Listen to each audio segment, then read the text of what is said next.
जय हिंद। स्वागत करता हूँ मैं अपने YouTube चैनल पे। आप सभी छात्रों का स्वागत है। आज हम समझेंगे जो बिलियन का काफ़ी जो है इम्पोर्टेंट टॉपिक है, बिलियता यानी सॉल्युबिलिटी के बारे में जानेंगे। अगर आप इसको समझ गए तो आप आने वाले जितने भी चैप्टर हैं, जितने भी टॉपिक्स हैं बिलियन से रिलेटिव, तो आप उसको बड़े आसानी से समझ सकते हैं। ठीक है, क्योंकि ये जो सॉल्युबिलिटी होती है, सॉल्युबिलिटी का मतलब होता है कि कोई भी बिलियन में या कोई भी बिलियन में कितना घुला रहता है, कैसे घुला रहता है, उस चीज़ को आप आसानी से समझ सकते हैं। ठीक है, तो आज हम इसी टॉपिक पे और आगे आने वाले जितने भी टॉपिक्स हैं उस पर चर्चा करेंगे। तो काफ़ी इंपॉर्टेंट है, यानी बिलियता क्या आती है, यानी सॉल्युबिलिटी क्या होती है, इस चीज़ को हम आज समझते हैं A to Z करके। ठीक है, तो आइए हम लोग स्टार्ट करते हैं। इससे पहले अगर आप सभी लोग हमारे वीडियो पे नए हैं, हमारे चैनल पे नए हैं, तो चैनल को आप लोग सब्सक्राइब कीजिएगा, वीडियो को लाइक और शेयर कीजिएगा अगर वीडियो आपको अच्छी लगती है तो। चलिए हम लोग स्टार्ट करते हैं। देखिए, बिलियता यानी सॉल्युबिलिटी आगे हम पढ़ते हैं कि निश्चित ताप पर किसी विलायक की एक निश्चित मात्रा में, आप सभी को मैंने बताया था कि विलायक क्या होता है। विलायक होता है कि जैसे कोई विलयन है, जैसे आपने चीनी और पानी का मान लीजिए कोई विलयन बन तैयार किया है, तो विलायक उसे कहते हैं कि जिसकी मात्रा विलयन में ज़्यादा होती है। तो अगर आप चीनी और पानी का अगर आप घोल तैयार कर रहे हैं, विलयन बना रहे हैं, तो उसमें पानी की मात्रा ज़्यादा होगी, चीनी की मात्रा कम होगी, तभी वो चीनी जो है उसमें घुलेगा या शुगर उसमें घुलेगा। तो जो हम पानी है वो विलायक है। मतलब समझ सकते हैं कि किसी विलयन में अगर कोई भी घुलाने वाली चीज़ ज़्यादा होती है, जिसकी मात्रा ज़्यादा होती है, उसको हम क्या कहते हैं, विलायक कहते हैं। ठीक है, तो निश्चित ताप पर किसी विलायक की एक निश्चित मात्रा में किसी विलेय पदार्थ की एक निश्चित मात्रा विलीन होती है। जैसे कोई विलयन है तो उसमें हम उतना ही चीज़ डालेंगे जितना उसमें घुल सके। अगर हम उससे ज़्यादा चीज़ डाल देते हैं तो वो उसमें घुलनशील नहीं होगा। निश्चित ताप पर किसी पदार्थ के संतृप्त विलयन की सांद्रता को उसकी विलेयता कहते हैं। उसका तापमान भी निश्चित होना चाहिए, क्योंकि तापमान अगर ऊपर नीचे होगा तो वो विलय नहीं होगा। आगे हम इस चीज़ को चर्चा करेंगे कि तापमान भी इसमें बहुत बड़ा एक रोल निभाता है। किसी विलयन में किसी चीज़ को घुलने में तापमान भी एक बहुत ही बड़ा रोल है उसका भी। अब इसकी परिभाषा पे हम चर्चा कर लेते हैं। कह रहा है किसी पदार्थ की वह अधिकतम मात्रा जो निश्चित ताप पर, किसी पदार्थ की वह अधिकतम मात्रा जो निश्चित ताप पर 100 ग्राम विलायक में घुल जाती है, पदार्थ की विलेयता कहलाती है।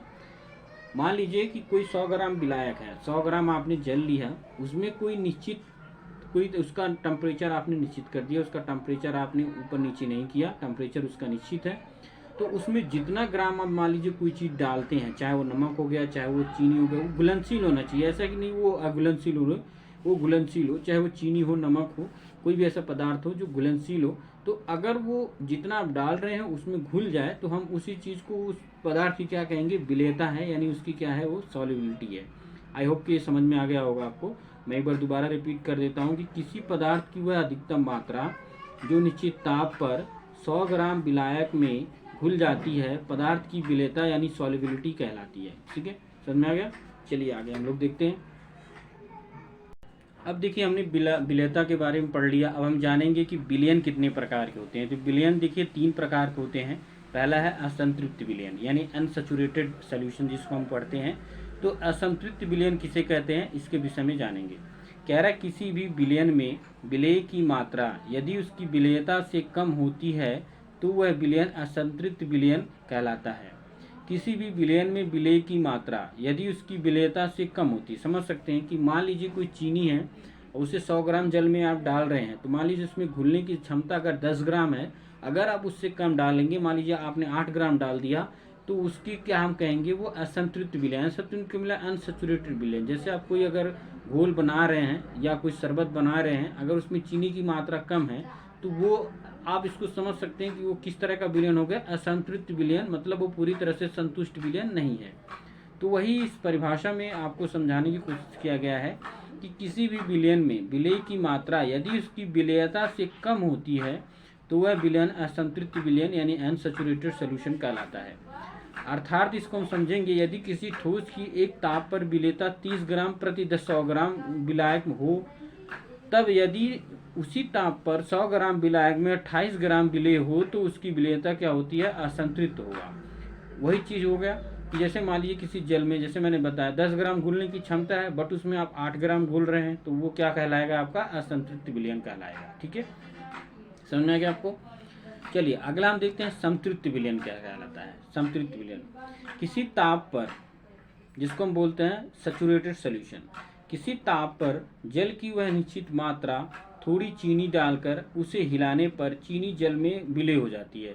थोड़ी थोड़ी मात्रा में चीनी जल में डालकर विलय को हिलाते रहने पर धीरे धीरे चीनी जल में घुलती जाती है और अंत में चीनी का घुलना रुक जाता है और ठोस चीनी विलयन के रूप में तली के पास बैठने लगती है। इस प्रकार प्राप्त विलयन को संतृप्त विलयन कहलाते हैं, सैचुरेटेड विलयन जिसको हम बोलते हैं। अर्थात इसको अगर हम शॉर्ट फॉर्म में देखते हैं तो संतृप्त विलयन वह विलयन है जिसमें उस ताप पर और अधिक विलय ना घोला जा सके, उसको क्या कहते हैं, संतृप्त विलयन। जैसे मान लीजिए कोई घोल बना रहे हैं आप, उसमें थोड़ा थोड़ा करके चीनी 100-100 ग्राम करके चीनी उसमें डालते जा रहे हैं, वो घुलते जा रहा है, उसको हिलाते जा रहे हैं, घुलते जा रहा है। लेकिन एक ऐसा टाइम आएगा कि जो वो घुलना ही बंद कर देगा और तलहटी में वो चीनी जमने लगेगी। उसी समय को, उस टाइम पे जो वो विलयन बन रहा है उसको हम क्या कहेंगे, संतृप्त विलयन यानी सैचुरेटेड सॉल्यूशन उसको हम कहते हैं। ठीक है, समझ में आ गया आपको। यहाँ पे देखिए एक जो है यहाँ पे एक रिएक्शन भी बताया गया है कि किस तरह से करेगा। जैसे ठोस है, एविलीन ठोस है, जब आप इसमें क्रिया कराएंगे तो विलयन यानी चीनी का विलयन आपका बनेगा। तो ये प्रक्रिया चलती रहेगी, ये दोनों तरफ से चलेगी, यानी ये आपका रिवर्सिबल रिएक्शन है, यहाँ पे उत्क्रमणीय क्रिया है, ये इस तरह से ये चलता रहता है क्रम। अब अगला जो आपका टॉपिक है वो है आपका अति संतृप्त विलयन यानी सुपर सैचुरेटेड सॉल्यूशन जिसको हम पढ़ते हैं। ठीक है,